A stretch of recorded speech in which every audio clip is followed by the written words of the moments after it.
Bismillahirrahmanirrahim. Assalamualaikum warahmatullahi wabarakatuh. Apa kabar anak-anak? Semoga kalian sehat ya. Karena masih dalam kondisi pandemi, Boazah ingatkan sekali lagi tentang 3M, menjaga jarak, memakai masker, dan jangan lupa mencuci tangan. Stay at home, gak usah kemana-mana ya nak. Kali ini Boazah mau menjelaskan mengenai tips menjaga kesehatan mental. Di era pandemi seperti ini, banyak sekali problem-problem psikologis yang mungkin muncul, dari rasa bosan, kemudian rasa was-was, rasa takut, ditambah lagi dengan jumlah penderita corona yang semakin meningkat, mungkin akan memicu banyak sekali problem psikologis yang muncul dari diri kita tanpa kita sadari. Seperti itu. Nah, kali ini Boazah mau menjelaskan mengenai tips-tips menjaga kesehatan mental. Nah, kesehatan mental adalah kewajiban bagi diri kita untuk menjaganya, bukan orang lain. Ingat, kesehatan mental kita adalah tanggung jawab kita. Jadi kita yang harus menjaga kesehatan mental kita dengan baik. Tipsnya apa saja? Boazah jelaskan ya.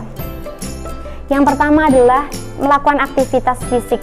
Seperti halnya ketika kalian masuk sekolah, mungkin kalian akan bangun jam habis subuh, kalian bangun tidak tidur lagi, kalian melakukan aktivitas, menyiapkan buku, menyiapkan tas, menyiapkan baju dan lain sebagainya, sarapan dan sebagainya, maka lakukan hal yang serupa untuk saat ini.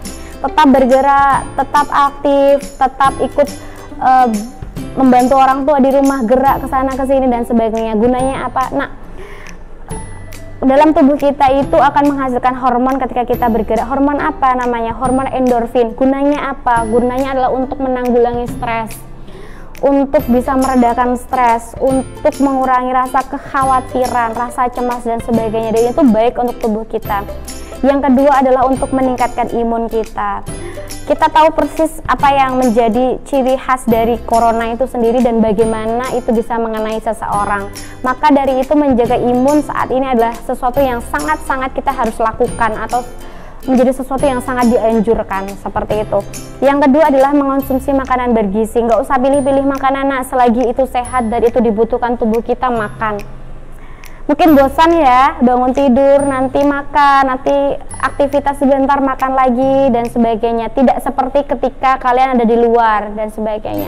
Tidak apa-apa, makan secukupnya, tidak usah berlebihan.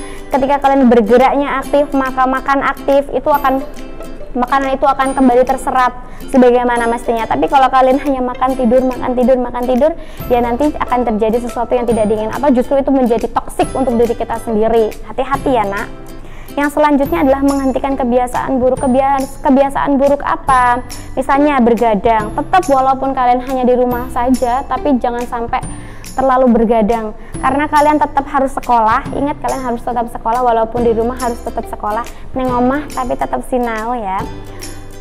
Jadi kalian kalau bisa tidak bergadang, kalau memang tidak urgent dilakukan, maka jangan dilakukan seperti itu.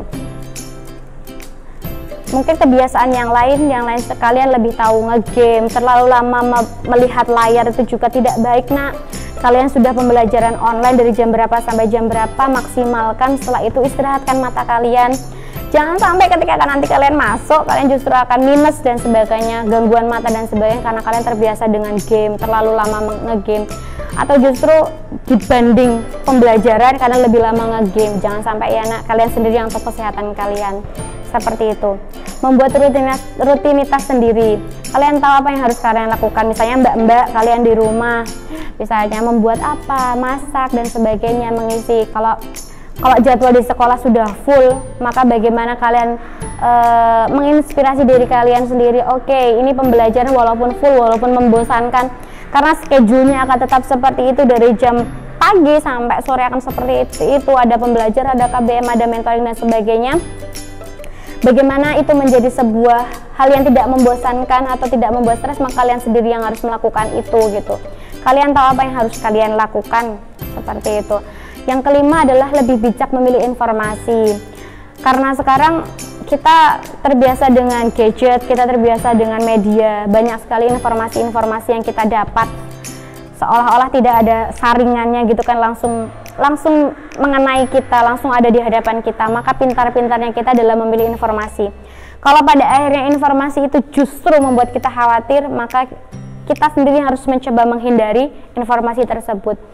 Jangan sampai media menjadikan kita down, jangan sampai media menjadikan kita menambah kekhawatiran dalam diri kita dan sebagainya. Yang keenam adalah menjaga komunikasi dengan keluarga dan sahabat, karena kita diberi waktu yang lebih oleh Allah. Barangkali ada ibrah atau ada hikmah yang bisa kita ambil dari pandemi saat ini gitu. Di antaranya mungkin kita punya lebih banyak waktu untuk ngobrol sama ibu, ngobrol sama bapak, ngobrol sama mungkin via online sama teman-teman kita yang dulunya kita tahu makna rindu ketika kita tidak lagi bisa bertegur sapa di sekolah. Oh, kita bisa, oh begini loh rasanya rindu, bagaimana teman kita begitu berarti. Kita jadi punya waktu chattingan, telepon mungkin sama teman-teman kita. Kita punya waktu untuk ngobrol sama ibu, simbah, paman, bibi yang ada di dekat-dekat kita, seperti itu.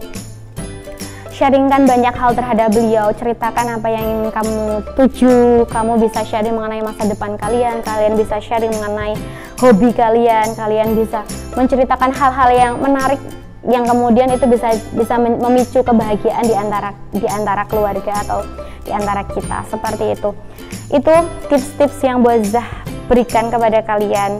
Ingat di rumah kalian bukan liburan, tapi memang harus seperti ini dan pasti ada hikmah-hikmah yang bisa kita ambil.